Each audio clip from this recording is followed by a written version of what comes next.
Next సీన్లోకి వద్దాం. 4వ వచనం. జనసమూహముతో పండగ చేయుచున్న సమూహముతో నేను వెళ్ళిన సంగతిని సంతోషము కలిగి స్తోత్రములు చెల్లించుచు నేను దేవుని మందిరమునకు వారిని నడిపించిన సంగతిని జ్ఞాపకము చేసుకొనగా నా ప్రాణము నాలో కరిగిపోవచ్చున్నది. మీరు అనుకోవచ్చు, ఈడేంది మంచి మాటలే కదా, అందరితో కలిసి దేవునికి స్తోత్రం చెల్లించడానికి వెళ్ళాడంట, అది గుర్తొస్తే కూడా ఈడెందుకు కృంగిపోవాలా? మీకు ఒక చిన్న ఎగ్జాంపుల్ చెప్తా.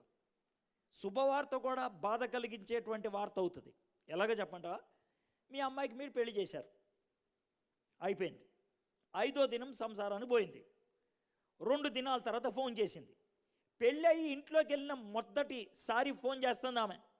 ఫోను ఎత్తారు. అమ్మా ఇట్లాగున్నారే, మంచుకున్నారా? భార్యాభర్తలు ఎట్లా ఉన్నారు? మంచుకున్నారు. అమ్మా ఇటు పెద్ద మోసగాడే, ఇప్పటికే 2 సార్లు నన్ను సిగరెట్తో అంటబెట్టాడు, ఇటు చంపేస్తాడు నన్ను, ఆల్రెడీ పెళ్ళి అయిపోయిందంట ఆయనకి.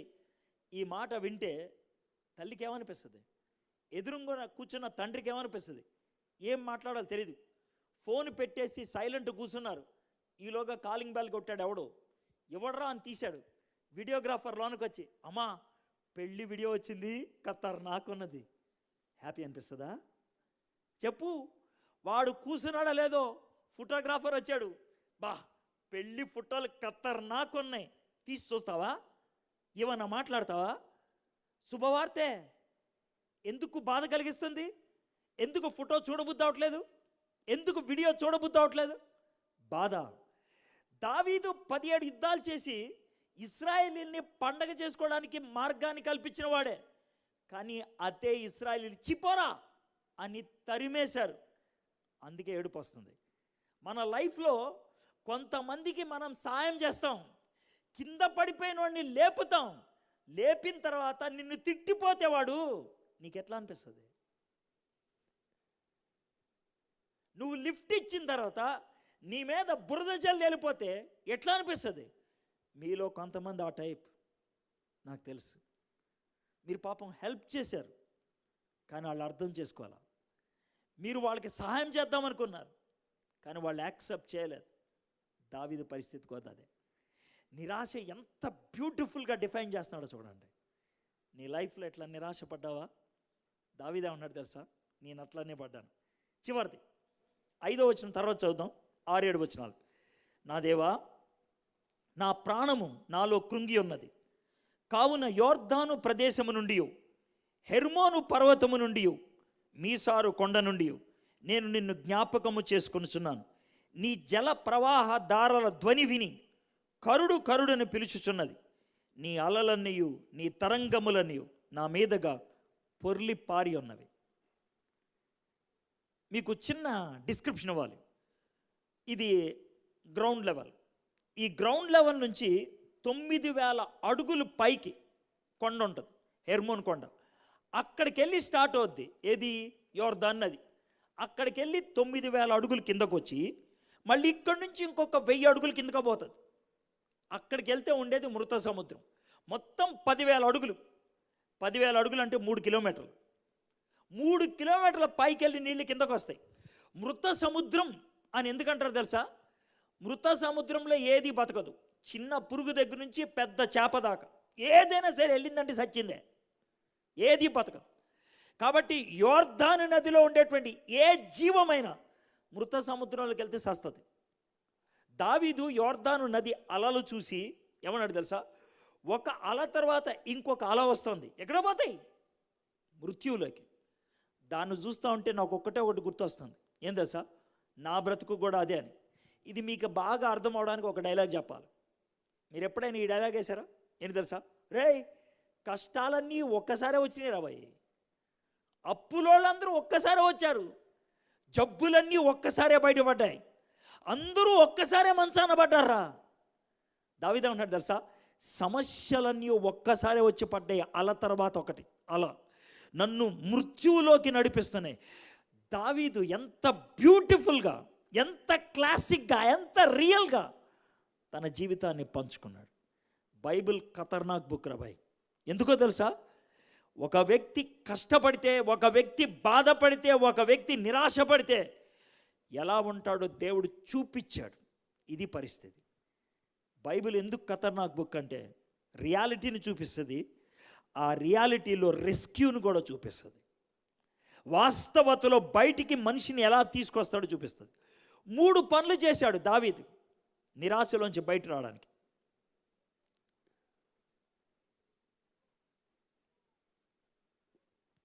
3 పనులు చేశాడు. ఈ 3 పనులు క్విక్గా చూసి మనం ముగించుకుందాం. మొదటిది 5వ వచనం, నా ప్రాణమా నీవు ఎలా కృంగి ఉన్నావు, నాలో నీవేళ తొందరపడుచున్నావు. దేవుని యందు నిరీక్షణ ఉంచుము, ఆయనే నా రక్షణకర్తయను, నా దేవుడనియో చెప్పుకొనుచు ఇంకనూ నేను ఆయనను స్తుతించదు. దావీదు చేసినటువంటి మొట్టమొదటి పని ఆయన తనలోకి తాను చూసుకున్నాడు. తన ప్రాణము కృంగిపోయింది అని చూసుకున్నాడు. ఎగ్జాంపుల్ చెప్తా. డాక్టర్ దగ్గరికి వెళ్ళినాం. డాక్టర్ దగ్గరికి వెళ్ళి, డాక్టర్ గారు బాగా నొప్పి అనిపిస్తుంది అంటాడు. అంటే డాక్టర్ ఏమంటాడు, ఎక్కడ అనిపిస్తుందమ్మా చెప్పు అంటాడు. నేను చెప్పా అని అంటే మందిస్తాడా డాక్టర్? ఇయ్యలేడు. నేను చెప్పా, నీ కడుపు నొప్పి అని చెప్పడానికి సిగ్గు అనిపించింది. అబ్బా నాకు సిగ్గేస్తుంది, నేను చెప్పా అంటే డాక్టర్ ఏమంటాడు, నేనేం చేయలేను, నీకు నొప్పి ఎక్కడో చెప్పు, నేను ట్యాబ్లెట్ ఇస్తా అంటాడు. ఇది డాక్టర్ చెప్పే మాట. అదేవిధంగా దేవుని దగ్గరికి వెళ్ళి, దేవా నాకు బాధ, నీకు బాధ ఎక్కడరా, నీకు బాధ ఎందుకురా చెప్పు, నేను చెప్పా, నువ్వు చెప్పకపోతే నేను మంది ఇయ్యను. సార్ ఒక్క మాట, ఈ లోకంలో డాక్టర్కి అయి నాకు జబ్బు ఎక్కడో తెలియదు చెప్పాలి, దేవునికి అన్నీ తెలుసు కదా, మరి ఎందుకు చేయడు? ఈ లోకంలో డాక్టర్ ఎందుకు చేయడో తెలుసా? నువ్వు చెప్పలేదు కాబట్టి, ఆయనకి తెలియదు కాబట్టి. దేవుడు ఎందుకు చేయడో తెలుసా? నువ్వు చెప్పలేదు కాబట్టి ఆయనకి తెలుసు, కానీ ఎందుకు చేయడు తెలుసా? నీకు ఒళ్ళు కొవ్వు ఎక్కువ కాబట్టి, పొగరెక్కువ కాబట్టి. అదేంటి సార్, ఎందుకు సార్ కొవ్వు అంటావు, ఎందుకు సార్ పొగరంటావు? ఎందుకంటాను తెలుసా? దేవుడి దగ్గరికి వెళ్ళి నీ బాధ ఎక్కడో చెప్పడానికి నీకు పొగరు. నేను ఎందుకు చెప్పాలా? ఆయన తెలుసుకోమను. కుదరదు. నీ బాధ ఎక్కడో చెప్పు. నీ బాధ ఎక్కడో చెప్తే అది నేను సరిచేస్తాను. జీవితంలో మన తప్పు ఒప్పుకోవటం అనేది చాలా కష్టం, చాలా కష్టం. నవంబర్ 3వ తారీఖు 84వ సంవత్సరం నేను సూసైడ్ చేసుకోవాలనుకున్న సెకండ్ టైం అది. ఆ రోజు ఎందుకు సూసైడ్ చేసుకోవాలనిపించింది తెలుసా? కడుపు నొప్పి వస్తుంది. నేను డ్రగ్ ఎడిక్ట్ని. ప్రతి 2 దినాలకు ఒకసారి డ్రగ్ ఎక్కాలి నాకు. పెత్తడిన్, మార్ఫైన్, బ్రౌన్ షుగర్. పైసల కోసం క్యాబరా డాన్స్కి వెళ్ళేవాడిని నేను. గుంటూరులో ఉన్న కెసినో బార్ అండ్ రెస్టారెంట్లో సాటర్డే సండే క్యాబరాలో డ్యాన్స్ వేసేవాడిని. డిస్కో శాంతి అప్పుడు 10వ క్లాస్ అమ్మాయి, ఆ అమ్మాయితో కలిసి డ్యాన్స్ వేసేవాడిని. అది నా బతుకు. That's my life. డ్రగ్ లేదు, పైసలు లేవు, అడుక్కోవడానికి ఎవడు లేడు, చెప్పుకోవడానికి చేత కాదు. రైలు పట్టాల దగ్గరికి వెళ్ళి నుంచున్నాను చచ్చిపోదామని. ఎందుకో తెలుసా?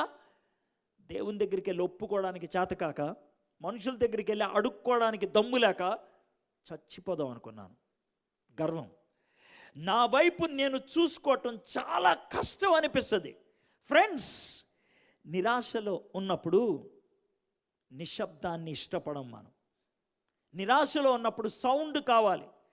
మీలో చాలామంది నిరాశలో ఉన్నప్పుడు చేసే పని అంటే తెలుసా? చెవులో ఫ్లగ్ పెట్టుకొని ఏదో ఒక పాట వింటూనే ఉంటారు. ఒకవేళ పాట ఆగిపోతే గుండె ఆగిపోద్ది. ఎందుకో తెలుసా? పాట ఆగితే, మాటలు ఆగితే, చుట్టూ శబ్దం లేకపోతే, అంతా నిశ్శబ్దంగా ఉంటే మనకి వినబడేది మన గుండె శబ్దమే. చాలా కష్టం అనిపిస్తుంది, చాలా కష్టం.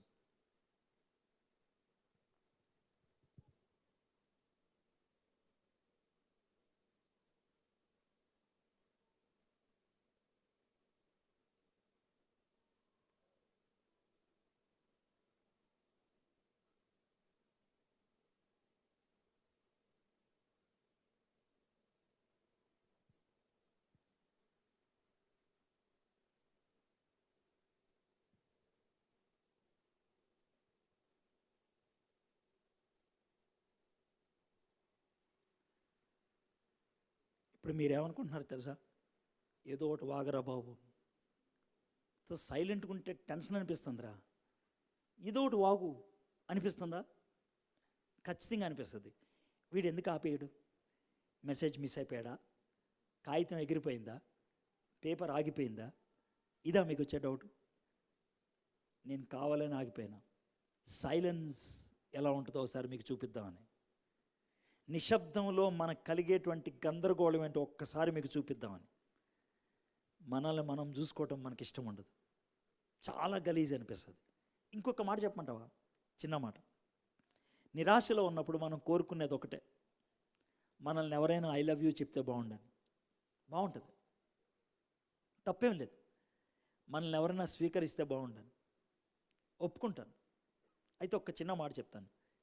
నీ ముందు నుంచొని ఎవరైనా ఐ లవ్ యూ చెప్తే నువ్వు సంతోషం అవుతావు.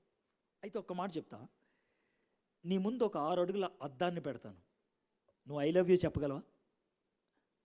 చెప్పలేవు. చిన్న మాట భయ్, నీకు నువ్వే నచ్చవు.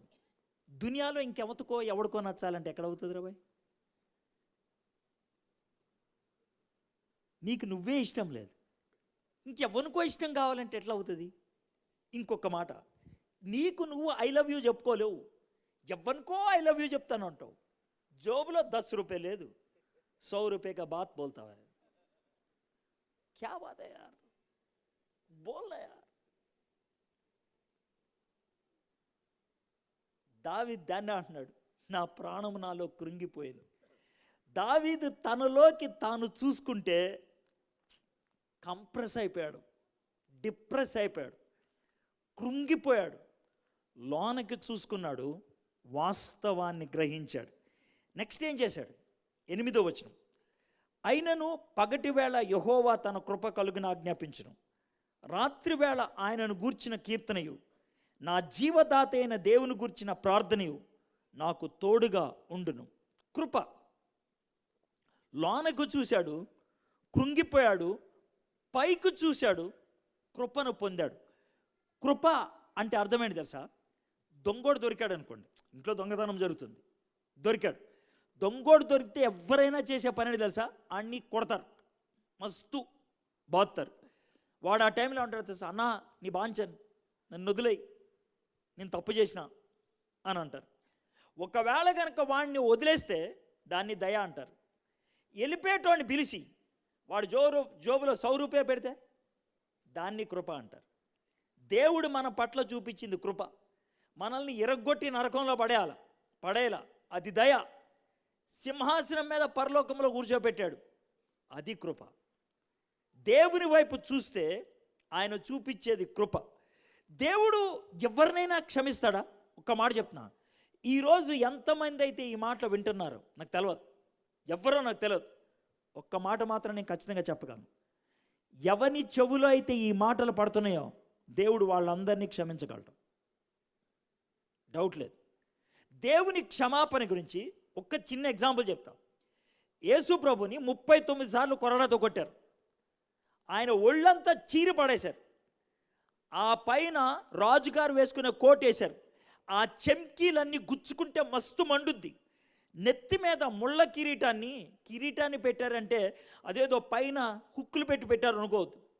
ఆ ముళ్ళు మేకులు కొట్టినట్లు బుర్రలోకి దింపారు. ఆ రక్తం కారి కళ్ళల్లో పడితే కళ్ళు తెరవలేకపోతే గోబ మీద కొట్టి ఎవడు కొట్టాడు రా అని ఏడిపించారు.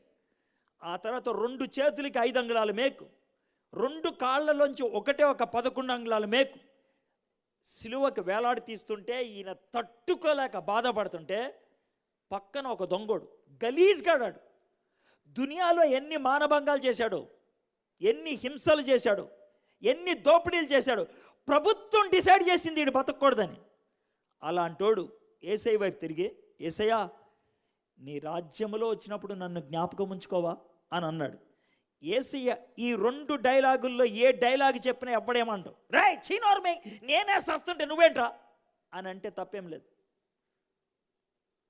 2వ డైలాగ్, ఛీ నోర్మీరా నీచ నికృష్టురా, ఎన్ని మానభంగాలు చేసావు, ఎన్ని తప్పుడు పనులు చేసావు, ఇప్పుడు పరలోకంకి వస్తున్నాడు చెప్పా అని అన్నాడా?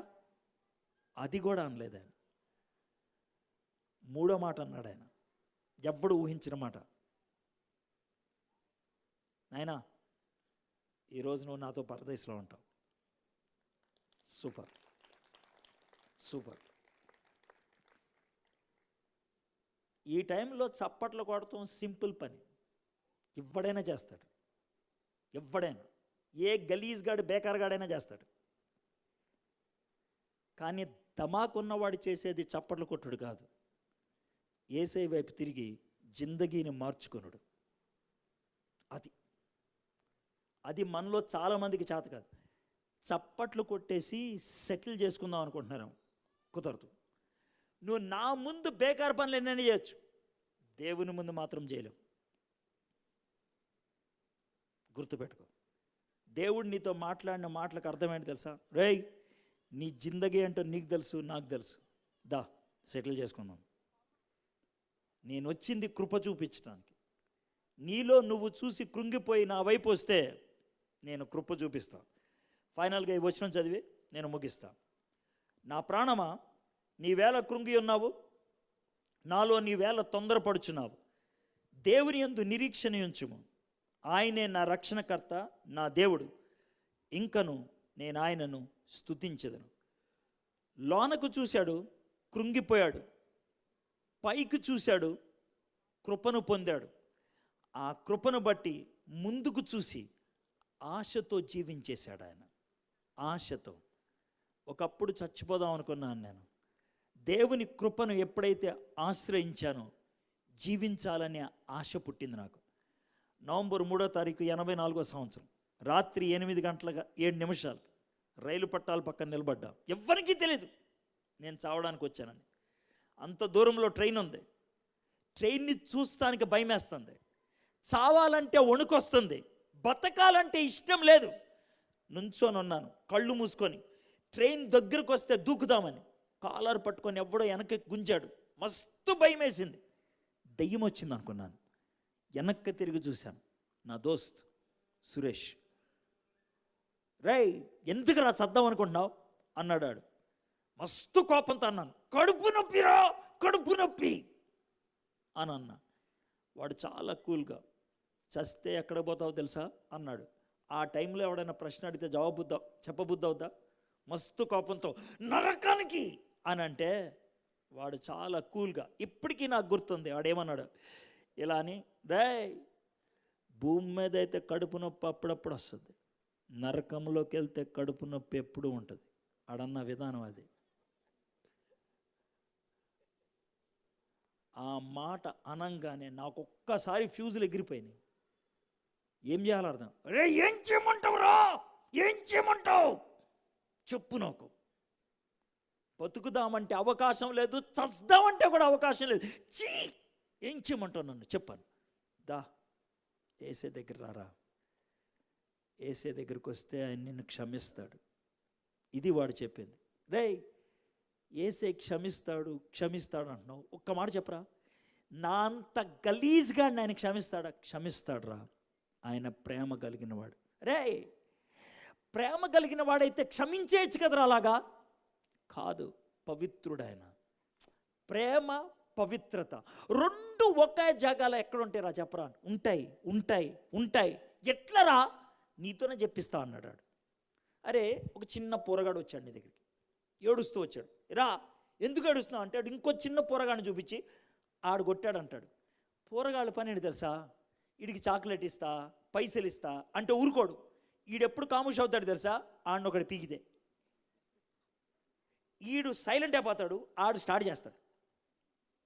నా దోస్తు అన్నమాట ఏంటి తెలుసా? ఇద్దరు సైలెంట్గా వెళ్ళిపోవడానికి నీ దగ్గర ఏమన్నా ఉందా అన్నాడు. ఒక్క క్షణం ఆలోచి చుందరా అన్నా. ఏంట్రా అన్నాడు. రేయ్, ఒక్క నిమిషం ఆగు, రేయ్ రా అంట. వాడు భయపడుతూ వస్తాడు, కన్ను కొడతా వాడికి అప్పటికే అర్థమవుతుంది. ఆడి వీప్ మీద చేయి పెడతా, 2 సార్లు గుద్దుతా. వాడు ఏడవడు, ఏమనుకుంటా సార్, రేయ్ బేకారుగా నాకేం తగలేదురా అంటాడు. ఏడు వెంటనే ఆపేస్తాడు. ఎందుకు తెలుసా? నా కచ్చి తీరిందిరా అని. ఇద్దరు నవ్వుకుంటూ పోతారు.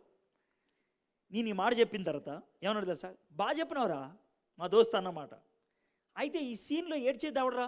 ఎవడు ఏడుస్తాడు రా? నువ్వు బాగా ఆలోచించరా, ఎవడో ఏడుస్తాడు ఒకడు. ఏడుపు ట్రాన్స్ఫర్ అవ్వాలరా, ఎవడు ఏడుస్తాడు చెప్పన్నాడు. ఎవడు ఏడుస్తాడు? ఏడుస్తే నేనే ఏడవాలా కదా? అదే పని చేసిండ్రా దేవుడు. మన ఏడుపు ఆయన మీదకి ట్రాన్స్ఫర్ చేసుకున్నాడు. ఆయన పవిత్రత కోరింది మనం చేసిన తప్పుకి శిక్ష, ఆయన ప్రేమ కోరింది ఆ శిక్ష మన మీద పడకూడదని. అందుకనే తన్ను తాను కొట్టుకొని ఏడుస్తూ చచ్చిపోయాడు ఆయన. తన్ను తాను కొట్టుకొని. యేసయ్య తన్ను తాను కొట్టుకు చచ్చిపోయాడు ఆయన నిన్ను బతికించడానికి, నీ ఏడుపు పోగొట్టడానికి. ఆ మాట చెప్పినప్పుడు నాకు అర్థమైంది. ఏం చేయమంటావురా? ఎప్పుడన్నా ప్రార్థన చేయరా, ప్రార్థన చేయి. యేసయ్య నన్ను క్షమించని అడుగన్నాడు. కళ్ళు మూసుకొని, నాకు పెద్ద ప్రార్థన చేయటం రాదు దేవా, నేను గలీజ్గాడిని, చాలా గలీజ్గాడిని, బేకార్గాడిని, నా అంత గలీజ్గాడు ఈ దునియాలో ఎవ్వడున్నాడు. నేను చేసిన పనులేంటో చెప్పుకోవడానికి కూడా చీ అనిపిస్తుంది. నన్ను క్షమించేసా. ఆ మాట అన్నాను. మస్తు ఏడుపు వచ్చింది నాకు. బాగా ఏడ్చిన, 10-15 నిమిషాలు ఏడ్చిన. ఏడ్చిన తర్వాత భారమంతా తగ్గింది. ఆమెను చెప్పిన, కళ్ళు తెరిచిన 2 విషయాలు నాకు ఇప్పటికీ అర్థం కావుపోయాయి. ఒకటి, ఎండాకాలం అయిన తర్వాత మొదటిసారి వర్షం వచ్చినప్పుడు మట్టిలోకి వెళ్ళి వాసన వస్తుంది, మస్తు ఉంటుంది, ఆ వాసన వచ్చింది. రెండోది, ఇట్లా చూసిన ఈ చెట్ల మీద వర్షం పడితే ఆకులు మెరుస్తాయే, అట్లా మెరుస్తున్నాయి రాత్రి 9 గంటలకి. అరే చెట్లేంట్రా మెరుస్తున్నాయి, అరే మట్టి వాసన ఏంట్రా, ఇట్లాగా నన్ను మా దోస్తు వాడు చూస్తే ఏమన్నాడు దశ, అరే దునియా ఏం మారలా, నువ్వే మారావు, దునియా ఏం మారలా, నువ్వు మారావు. ఆ రోజు అర్థమైంది దేవుడు నా జీవితాన్ని మార్చాడని. దునియా మారదు, నువ్వు మారుతావు. ఎప్పుడో తెలుసా? యేసే దగ్గరికి వెళ్ళి నీ జీవితాన్ని ఉన్నట్లుగా చెప్పుకుంటే, మీరు కనుక మీ పాపాలు ఒప్పుకుంటే, నేను నమ్మదగిన వాడిని, నీతిమంతుణ్ణి, మీ పాపాలు క్షమించి సమస్త దుర్నీతి నుండి పవిత్రులుగా చేస్తా. ఈ రాత్రి నిరాశలోంచి ఆశలోకి, ఆందోళనలోంచి ఆరాధనలోనికి నడవాలని ఆశపడుతున్నావా? దానికి ఒక్క పని చేయి. చిన్న ప్రార్థన చేస్తే చాలు. నీ జీవితాన్ని ఉన్నట్లుగా యేసయ్యతో పంచుకుంటే చాలు. అందరూ తలంచండి, కళ్ళు మూసుకోండి. నేను 2 మినిట్స్లో ముగిస్తాను. ఈ టైంలో ఎవరు లేవద్దు. తలంచండి, కళ్ళు మూసుకోండి. ప్రార్థన ఏం చేయొద్దు మీరు, కానీ తలంచండి, కళ్ళు మూసుకోండి. ఏం చేయమంటారు సార్? తలంచుకొని కళ్ళు మూసుకొని ఏం చేయొద్దు. మీ జీవితం మీరు ఒక్కసారి చూసుకోండి. ఒక్కసారి నిశ్శబ్దంగా ఒక 1 మినిట్ సైలెంట్గా ఉంటాను. ఆ సైలెన్స్లో మీ హృదయాన్ని మీరు చూసుకోండి, మీ జీవితాన్ని మీరు చూసుకోండి. హ్యాపీయా మీ జీవితంలో మీరు?